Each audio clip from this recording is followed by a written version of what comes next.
नमस्कार दोस्तों, आप देख रहे हैं ट्रेड विथ मिस्टर ए, जहां मिलती है सबसे तेज और ऑथेंटिक मार्केट अपडेट। तो शुरुआत करते हैं एक पॉजिटिव न्यूज के साथ। मूडीज रेटिंग ने अपनी latest global macro outlook report में कहा है कि इंडिया की इकोनॉमी दुनिया की सबसे फास्ट ग्रोइंग इकोनॉमीज में से एक बनी रहेगी। मूडीज के हिसाब से इंडिया का जीडीपी 2025 में 7% रहने वाला है, फिर 2026 में 6.4% और 2027 तक एवरेज ग्रोथ 6.5% तक सस्टेन करेगी। इसका reason robust infrastructure, spending on resilient household consumption, मतलब लोगों का खर्च और गवर्नमेंट के प्रोजेक्ट्स दोनों मिलाकर इकोनॉमी को मोमेंटम दे रहे हैं।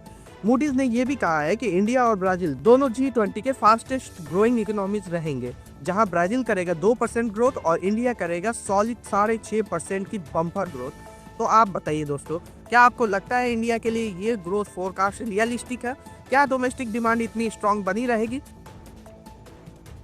अब चलते हैं ट्रेडिंग वर्ल्ड की एक कंट्रोवर्शियल स्टोरी पर। मार्केट रेगुलेटर सेबी ने स्टॉक एक्सचेंजेस को ऑर्डर दिया है कि वो प्रॉप ट्रेडिंग अकाउंट्स के मिसयूज के केसेस इन्वेस्टिगेट करें। ये कदम लिया गया है मनी कंट्रोल के एक्सपोज के बाद, जिसमें ये रिवील हुआ था कि कुछ ब्रोकिंग फर्म्स अपने खुद के ट्रेडिंग अकाउंट्स इंडिविजुअल ट्रेडर्स को यूज करने के दे रहे थे, कमीशन या प्रॉफिट शेयरिंग के बदले। ये सेबी और एक्सचेंज के रूल्स का सीधा वॉयलेशन है। एक सेबी ऑफिशियल ने कंफर्म भी किया है कि एक्सचेंजेस को ऑर्डर दिया गया है रिपोर्ट सबमिट करने का। आप सोचिए, अगर ऐसी प्रैक्टिसेस मार्केट में चलती रही तो रिटेल इन्वेस्टर के ट्रस्ट का क्या होगा? आगे बढ़ने से पहले अगर आप अभी तक हमारे चैनल को सब्सक्राइब नहीं किए हैं तो जल्दी से सब्सक्राइब कर लें, ताकि आप कोई भी अपडेट मिस ना करें। गवर्नमेंट ने एक बिग डिसीजन लेते हुए 14 BIS क्वालिटी कंट्रोल ऑर्डर्स तुरंत इफेक्ट से विड्रॉ कर दिए हैं।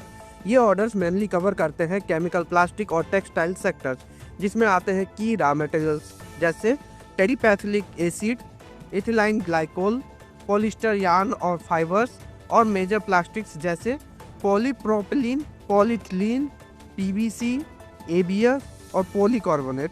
इस मूव का ऑब्जेक्टिव है each important constants ensure raw material availability और lower input cost for MSMEs, specially packaging, textile और मॉड्यूलिंग सेक्टर्स में। चलते हैं पॉलिसी फ्रंट पर, जहां गवर्नमेंट ने अनाउंस किया है एक लॉन्ग नेशन वाइड माइग्रेशन सर्वे, जो स्टार्ट होगा जुलाई 2026 से और चलेगा जून 2027 तक। यह सर्वे होगा इंडिया का सबसे comprehensive exercise in over a decade, जिसका एम समझना है लोग कैसे, कहां और क्यों माइग्रेट कर रहे हैं, चाहे शॉर्ट टर्म हो या लॉन्ग टर्म। गवर्नमेंट का कहना है कि ये सर्वे कवर करेगा migration rates, reasons for migration, out migration patterns और even short term mobility of workers. ये पहली बार होगा सिंस 2007 to 8 जब एक full year migration survey conduct हुआ था।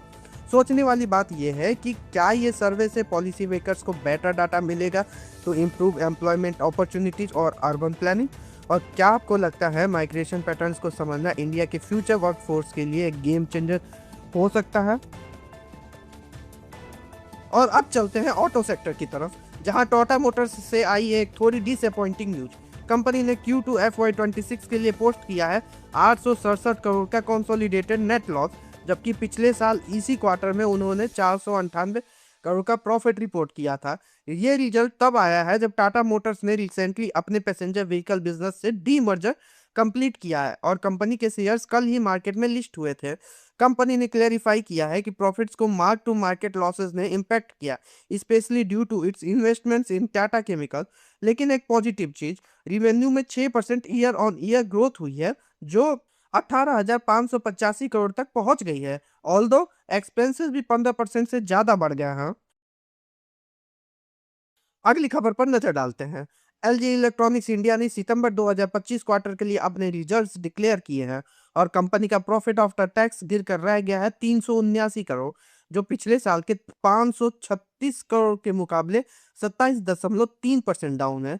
कंपनी का कहना है कि यह डिक्लाइन आया है क्योंकि कंज्यूमर्स ने इलेक्ट्रॉनिक्स और होम गुड्स के परचेजेस डिलीट कर दिए हैं। रिसेंट GST रेट कट्स के बाद उन्हें लगता है प्राइसेस और नीचे आ सकती हैं।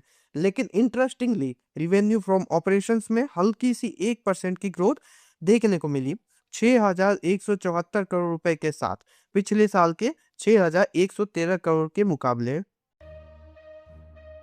तो दोस्तों, आज की मार्केट अपडेट यही थी। कैसी लगी आपको ये खबरें? अपनी राय कमेंट सेक्शन में लिखना न भूलिए। और हाँ, अगर आप चाहते हैं कि आपको हर दिन ऐसी ही न्यूज मिलती रहे, तो चैनल को सब्सक्राइब कीजिए और बेल आइकन दबा दीजिए ताकि कोई भी अपडेट मिस न हो। मिलेंगे कल नए अपडेट्स के साथ, तब तक के लिए हैप्पी ट्रेडिंग।